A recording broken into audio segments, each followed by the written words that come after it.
तो सोचिए अगर किसी स्टेट में सिर्फ एक दिन में 17 जगह पर कोऑर्डिनेटेड अटैक हो जाए तो उस देश की सरकार और फौज पर क्या असर पड़ेगा। ये हुआ है पाकिस्तान के बलूचिस्तान में, जहां एक militant group Balochistan liberation front ने लॉन्च करा ऑपरेशन बॉम्ब। नाम से ही थोड़ा डेंजर लग रहा है, तो चलिए इस पूरे इशू को जड़ से समझते हैं। तो ऑपरेशन बॉम्ब एक कोऑर्डिनेटेड मिलिटेंट अटैक है जिसे बीएलएफ ने लॉन्च किया एक ही दिन में 17 अलग अलग जगहों पे। टारगेट क्या थे?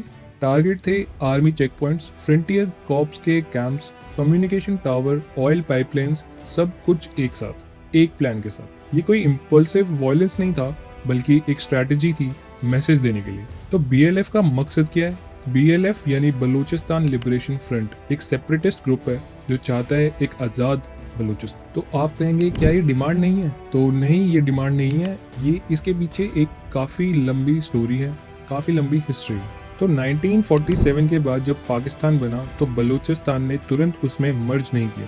वहाँ की कलत स्टेट ने पहले इंडिपेंडेंस डिक्लेयर की, लेकिन 1948 में पाकिस्तान ने फोर्सफुली उसे अपने कंट्रोल में ले लिया। तब से लेकर आज तक वहाँ के लोगों के मन में एक अलग ही प्रकार का गुस्सा है। और हाँ, बलूचिस्तान के पास एक एनॉर्मस रिसोर्स है, एक नहीं तीन। एक गैस, दूसरा मिनरल्स, तीसरा आता है कोस्ट लाइन। लेकिन उनका फायदा वहाँ के लोकल लोगों को नहीं मिलता। तो अब बात आती है, क्या ऑपरेशन बॉम्ब कुछ अलग था या जो पहले अटैक होते आए हैं बस वैसा ही एक और अटैक था? तो बिल्कुल, इस ऑपरेशन का स्केल और कोऑर्डिनेशन अनप्रेसिडेंटेड था। इतने सारे टारगेट्स एक ही दिन में इस बात का सबूत है कि बीएलएफ अब सिर्फ एक फ्रेंच ग्रुप नहीं रहा, ये ट्रेन मिलिटेंट्स बन चुके हैं जो लोकल लोगों की भी सपोर्ट ले रहे हैं। तो अब पाकिस्तान ने अपना काउंटर ऑपरेशन शुरू कर दिया है, लेकिन उसकी डिटेल्स मीडिया से छुपाई जा रही है। इंटरनेट शटडाउन्स और मीडिया ब्लैकआउट ये बताते हैं कि सिचुएशन और ज़्यादा सीरियस है। तो अब यहाँ पे ह्यूमन राइट्स ग्रुप की भी एंट्री हो चुकी है।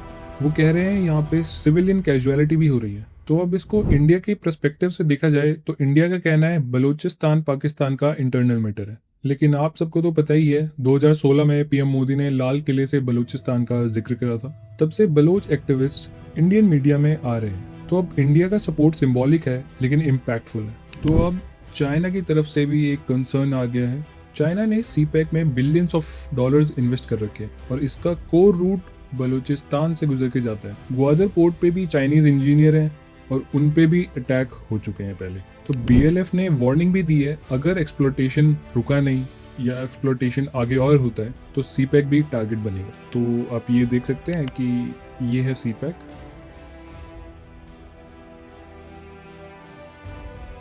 और ये है बलूचिस्तान से उसका रास्ता। तो ये है ग्वादर पोर्ट। तो आप समझ ही पा रहे होंगे कि चाइना को क्या कंसर्न है। तो अब सवाल ये आता है कि आगे क्या हो सकता है। तो अगर इस मूवमेंट ने और मोमेंटम पकड़ा तो बलूचिस्तान में सिविल वॉर जैसी कंडीशन बन सकते हैं, जैसे हाल ही में ऑपरेशन सिंदूर के टाइम पे हुआ था। कैसे वो लोग एक्टिव हो गए थे जैसे ही उन्हें ये पता चला कि इंडिया ने अटैक कर चुका। तो जैसे ही सिविल वॉर की कंडीशन आती है तब पाकिस्तानी आर्मी और एक्टिव हो जाएगी और ज़्यादा क्रैकडाउन करेगी और ग्लोबल अटेंशन भी और बढ़ेगा। इसका इम्पैक्ट सिर्फ पाकिस्तान तक ही लिमिटेड नहीं रहेगा, ईरान, अफगानिस्तान और चाइना भी इस चेन रिएक्शन का हिस्सा बन सकते। तो अब तीनों ही सिचुएशन में नुकसान सिर्फ पाकिस्तान का है और किसी का नहीं, क्योंकि अगर सिविल वॉर जैसी सिचुएशन आती है तो पाकिस्तान के अपने ही लोग काफ़ी मारे जाएंगे, काफ़ी भूखे मर जाएंगे। और अगर पाकिस्तानी आर्मी क्रैकडाउन पे आ जाती है और एकदम ही कि बलूचिस्तान के लोगों को एकदम ही ख़त्म कर देना है, तो इसका भी बैकलैश काफ़ी स्ट्रॉन्ग आ सकता है via Balochistan liberation army, Balochistan liberation front. तो अब देखने वाली बात यही होगी कि ये मामला कितनी जल्दी शांत होता है। और मैंने जो ईरान और अफगानिस्तान को लेकर स्टेटमेंट दी कि ये भी अनस्टेबल हो सकते हैं, ये मैंने इसलिए कहा क्योंकि वहाँ भी बलूचिस्तान के लोग रहते हैं, बलोच लोग। तो बलोच कॉन्फ्लिक्ट सिर्फ एक रीजनल कॉन्फ्लिक्ट नहीं है, ये एक रीजनल स्टेबिलिटी और इंस्टेबिलिटी का मेन इशू बन सकता है। तो ऑपरेशन बॉम्ब एक वेकअप कॉल है कि बलूचिस्तान के लोग सिर्फ रिसोर्स नहीं, इज्जत और फ्रीडम भी मांग रहे हैं। तो क्या पाकिस्तान अब बलूचिस्तान के लीडर्स के साथ बात करने आएगा या फिर मिलिट्री एक्शन लेगा? ये तो अब वक्त ही बताएगा। आपका क्या मानना है कमेंट में लिखिए और ऐसे ही जियोपॉलिटिकल इवेंट्स को लाने के लिए सब्सक्राइब करें। आप देख रहे हैं डिकोडिंग अफेयर्स।